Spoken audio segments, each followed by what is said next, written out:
Hi, my name is Roger Patterson. I was born in 1933 in the middle of the Great Depression.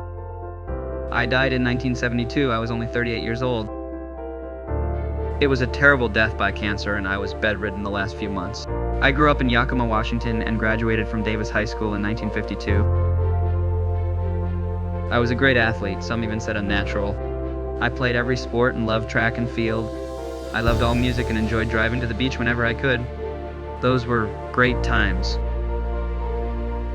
As soon as I graduated high school, I enlisted in the Army and went straight over to Korea after boot camp. Shit. What a terrible hellhole. The Battle of Pork Chop Hill, the Battle of the Punch Bowl, the Battle of Old Baldy, nighttime trench combat, overrun bunkers, constant artillery shelling. I don't think I was warm once in 3 years.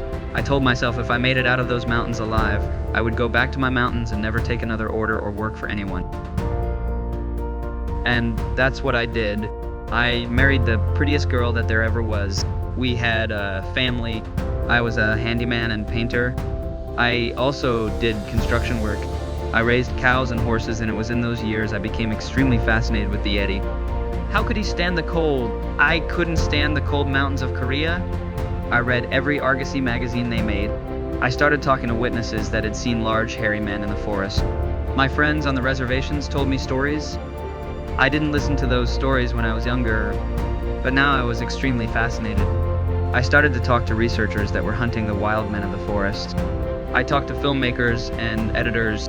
I made sketches from what the witnesses told me. None of the people knew each other, but one thing became clear. They were all seeing something, and they were all describing it the same way. My friends from the reservation told me things that I found extremely interesting. They considered them another type of tribe. They said that before the white man came, they interacted with them on a regular basis.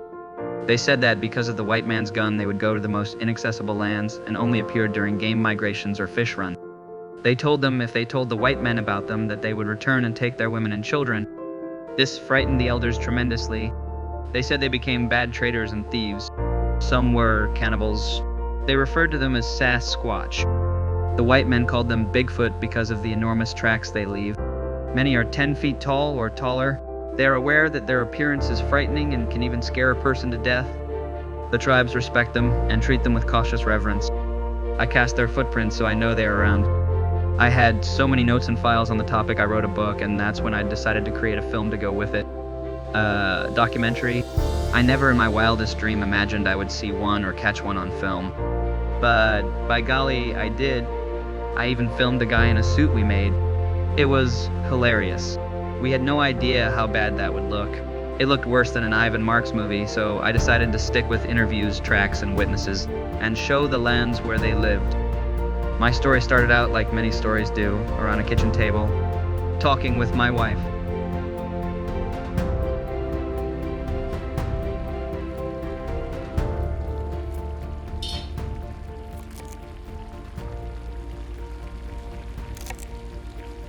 Roger, honey, you know it's almost noon already.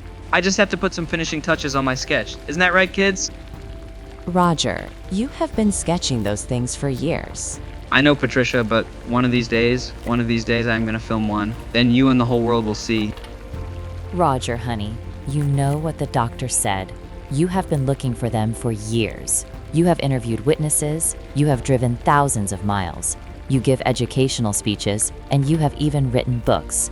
Now, honey, I want you to listen to our doctor. Doctor, Smockter. I feel great. I am fine fit as a fiddle and full of... That's enough. I'm telling you, Patty, those Bigfoot are real. And, I'm gonna film one. I am sure you will, dear. Just don't go building a statue in your honor yet. Assistant call for Roger Patterson from Robert Titmus. Hello? Roger, Bob here. Bob Titmus. How are you doing? Good, good. Got any good news for me? Found lots of tracks everywhere. They found Big tracks? ones. You gotta get up here, big A ones. lot. No kidding, okay? Okay, hurry up, kid. Okay, let me make a few calls and I will be on the road and up there. Time's wasting. Thank you. Bye. This sounds like what you've been looking for, but damn it, Roger. Those last 2 horse shows we worked still haven't paid either one of us. I'm the low man on the totem pole with my roof company, and they are laying me off anyway. My cows don't calve for another 2 months, so I can't get a loan on that either. I gotta do this, but we can't keep picking up these cow-punching jobs and letting those promoters screw us over. I got nothing else extra to sell or pawn. Titmus was sure? 100% sure. We haven't had a lead like that. This could be our chance. Yeah, but Are you thinking what I am thinking? you mean... Big D.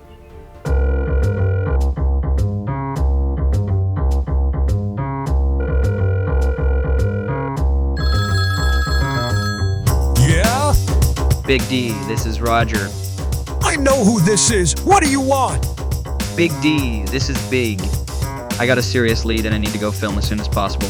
Roger, this whole Bigfoot Yeti man you have been chasing for over 10 years now is a fairy tale. When are you gonna get a real full-time job and take care of my sister instead of running to me every time you get some hot Bigfoot lead and need cash? Now, Big D, simmer down. I need to shoot some more film for the movie that goes with my book, and I've made good with you on all that in that deal. Bob Titmus called and said they got tracks everywhere on them fresh logging roads. I need to take a buddy with me and camp at least a week this time. Big D, I need to rent that camera again, buy film, get gas, food, horse tech. Come on, Big D. We have gone this far. Just hang in there with me. For crying out loud! Damn it, Roger. Okay, come on over and I'll have some cash for you. Thank you, Big D. And just like that, Mr. Albert DeAtley came through in a clutch and saved my bacon. He was a good brother-in-law, and he had a soft heart and a big bark, and to be honest, I think he lived vicariously through us in our research excursions, book deal, and film project. He loved to review my film reels, and deep down, I know he believed in me.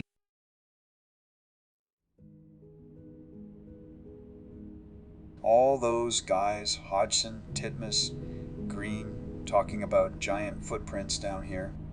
Do you really think we will find or see anything? Well, Bob, I just don't know. I know it's a pretty day. I know we got horses, food, and film. They say fortune falls on those that are prepared. I know one thing is for sure. What's that? If we don't get gas soon, we're going to be riding horses sooner rather than later.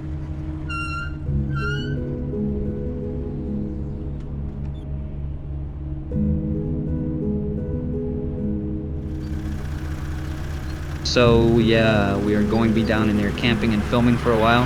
That's really cool, Roger, but how am I ever going to get to see this film? Don't worry, I'll see that you get a copy. Awesome.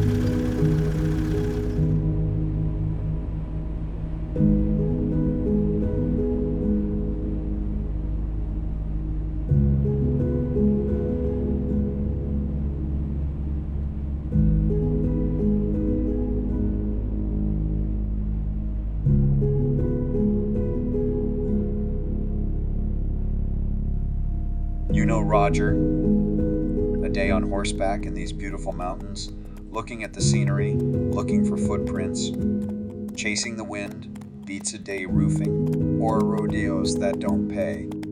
That's no lie. You know what a guy that lives on the Hoopa Reservation told me? What? He said the Sasquatch are just like us, just a type of people, but different. I wonder if they hate roofing too. I bet they damn sure hate politics and war.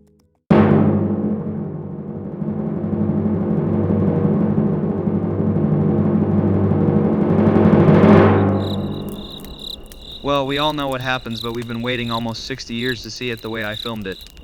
Thanks for watching and stay tuned. You'll be glad you did.